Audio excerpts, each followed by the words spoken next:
আজ শনিবার 27শে চৈত্র 2026 সালের 11ই এপ্রিল। বৃষভ রাশি, বৃষভ লগ্ন, টরাস সাইনের জাতক জাতিকাদের আজকের দিনটি কিন্তু এক কথায় বেশ কাটতে চলেছে।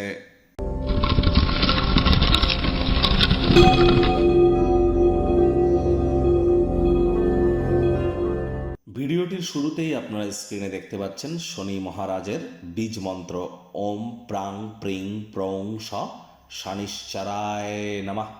প্রত্যেক দিন সন্ধেবেলা পারলে এটি 108 বার করে আপনারা জপ করুন, অত্যন্ত উপকৃত হবেন। যাদের পায়ে কোনো সমস্যা আছে, অর্থাৎ আপনার হাঁটুর নিচ থেকে শুরু করে পায়ের পাতা পর্যন্ত এর মধ্যে যদি কোনো সমস্যা থেকে থাকে, অথবা অতিরিক্ত মাথার চুল পড়ছে, হেয়ার ফলের ইস্যু দেখা দিচ্ছে, স্কিন ড্রাই হয়ে যাচ্ছে, ত্বক শুষ্ক প্রকৃতির হয়ে যাচ্ছে, সময়ের কাজ সময়ে করে উঠতে পারছেন না, শরীরে প্রোটিনের ঘাটতি দেখা দিচ্ছে, এর মধ্যে যদি কোনো একটি প্রবলেম থেকে থাকে, তাহলে বুঝতে হবে শনি মহারাজের তরফ থেকে আপনারা কুফলই কিন্তু এখন প্রাপ্তি করছেন। তাহলে অবশ্যই আপনাদেরকে শনি মহারাজের কৃপা অর্জন করবার জন্য শনি মহারাজের বীজ মন্ত্র প্রতিদিন 108 বার জপ করুন এবং শ্রমিক সম্প্রদায় বয়োজ্যেষ্ঠ মানুষজনদের সেবা করুন। যতটা সম্ভব বাসি খাদ্য খাবারকে অ্যাভয়েড করা যায়, সময়ের কাজ সময়ে করা যায়, হাইজিন মেনটেন করে চলা যায়, ধর্মপ্রাণ কর্মনিষ্ঠ মাতৃভক্ত হয়ে চলা যায়।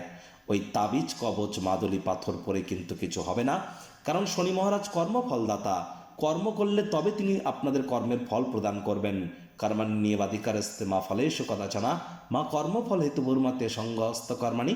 তাহলে খুব খুব কর্ম করুন, কখনো দিবাস্বপ্ন তো দেখুন, তবে তার জন্য সেই পথে অগ্রধাবন করাটাও তো গুরুত্বপূর্ণ। হার্ডওয়ার্কের কোনো বিকল্প কিন্তু এ সময় নেই। ভাগ্য মিটার আজ আপনাদের বলছে 8 আউট অফ 10, ভাগ্য আপনাদের অনুকূলেই থাকবে। পারিবারিক জীবন সম্পর্কে আপনাদেরকে একটু সাবধানতা অবলম্বন করেই চলতে হবে। কায়িক পরিশ্রম হলেও শরীর মনের সতেজতা এবং তরতাজাই আপনারা অনুভব করবেন। দীর্ঘদিনের পুরনো রোগশোক অসুস্থতা থেকে আজ মুক্তি প্রাপ্তি করবার দিন, পরিত্রাণ প্রাপ্তি করবার দিন। অন্যদের সাথে নিজের খুশিকে ভাগ করে নেওয়ার মাধ্যমে শরীর মনের কিন্তু বিকাশ ঘটতেই পারে।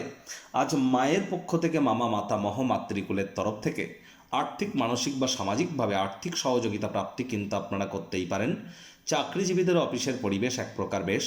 বস কলিগদের সাথে ভাব ভালোবাসা বাড়বে, কর্মে গতি অনুভব করবেন। নিজের মেধা, দক্ষতা, ট্যালেন্টের দৌলতে প্রশংসার পাত্র পাত্রীও আপনারা কিন্তু হতেই পারেন। রাজনীতিবিদ যারা আছেন, জনসংযোগ বৃদ্ধি করেই দেখুন, সমাজে আপনাদেরও কিন্তু পপুলারিটি বাড়বে। তবে পরিচিত কোনো এক ব্যক্তি অর্থকড়ি সংক্রান্ত পরিস্থিতি নিয়ে অত্যধিক প্রতিক্রিয়া করতেই পারে। এর কারণে কিন্তু গৃহে অশান্তিও হতে পারে। পরিবারের সকল সদস্যদের কাছে অর্থের নগদ প্রবাহ সম্পর্কে পরিষ্কার ধারণা থাকা উচিত। শিক্ষার্থী বিদ্যার্থীরা যে কোনো প্রকার পরীক্ষা প্রতিযোগিতায় সফলতা প্রাপ্তি করবেন। উচ্চশিক্ষার জন্য যারা বিদেশ যাত্রার কথা ভাবছিলেন, ভাগ্যদেবীও আজ আপনাদের পক্ষেই আছেন। সন্তান সন্ততি থেকে থাকলে তারাও তাদের কৃতিত্বের দ্বারা আপনাদেরকে গর্বিত অনুভব করাবে। হাউস ওয়াইফদের জন্য দিনটি এক প্রকার বেশ। প্রেমিক প্রেমিকা, স্বামী স্ত্রী দিনটিকে যতটা সম্ভব রোম্যান্টিক করে তোলা যায়, সেই প্রচেষ্টাই তো আপনাদের জারি রাখা উচিত। অবিবাহিতদের বিবাহের যোগ পরিলক্ষিত হচ্ছে। যারা প্রেমে পড়েননি, তাদের জীবনে স্বপ্নের নারী বা পুরুষের আগমন আজ কিন্তু হতেই পারে। একটু প্রচেষ্টা আপনাদেরকেও করতে হবে। শত্রুপক্ষ, বিরোধী পক্ষ আজ খুব একটি শক্তিশালী থাকছে না। পরিবার পরিজনদের উপর জোর করে নিজের মতামতকে যেন জাহির করতে যাবেন না। ছোটোখাটো ব্যাপারে অন্যের বিষয়ে ভুল ত্রুটি ধরার স্বভাব থাকলে ইমিডিয়েট ত্যাগ করুন।